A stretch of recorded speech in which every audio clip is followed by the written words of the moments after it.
Untuk pertama kalinya di masa pandemi COVID-19, Dinas Pendidikan Kabupaten Muba memberlakukan uji coba pembelajaran tatap muka khusus untuk sekolah dasar dan sekolah menengah pertama di seluruh wilayah Muba. Setelah hampir 2 tahun, seluruh sekolah di Muba mengubah sistem pembelajaran secara daring maupun luring untuk menghindari penularan COVID-19 di klaster pendidikan.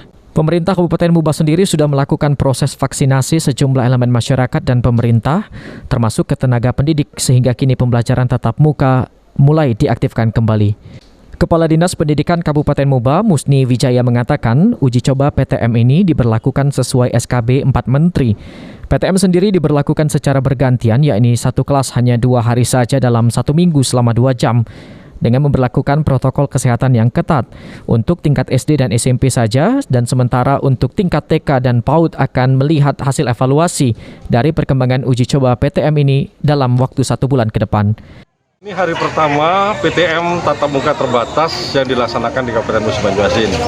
Uji coba hari ini untuk tingkat SD dan tingkat SMP. Sedangkan untuk TK PAUD itu kita evaluasi dulu setelah ini berjalan 1 bulan.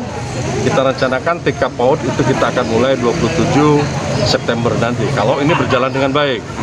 Memang hari ini sesuai dengan SKB 4 Menteri, sekolah itu setiap kelas itu hanya seminggu itu 2 kali, 2 hari belajarnya. Kalau hari ini, hari Senin dan Selasa itu untuk kelas 9, kalau untuk SMP, kalau SD-nya untuk kelas 5 dan kelas 6.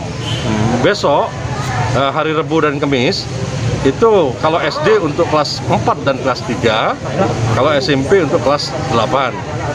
Hari Jumat dan Sabtu, SD untuk kelas 1 dan kelas 2, SMP untuk kelas 7. Nah, 1 hari belajarnya juga hanya dibatasi 2 jam. Senang nggak deh ini masuk sekolah lagi? Senang. Kenapa? Karena bisa bertemu dengan teman-teman. Oh, ketemu teman-teman sama guru ya? Ya. Hari ini belajar apa? Hah? Hari ini belajar apa?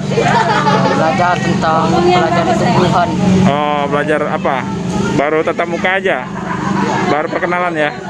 Sudah berapa lama libur? Sudah 1 tahun. Sudah 1 tahun. Kangen nggak sama gurunya? Kangen. Sama teman-teman kangen? Kangen juga. Kelas berapa memang? Kelas 6. Pada uji coba belajar tatap muka ini, Bupati Musi Banyu-Asin, Dodi Reza Alex, secara langsung turun ke lapangan untuk memantau proses PTM. Ruzi Iskandar, PAL TV.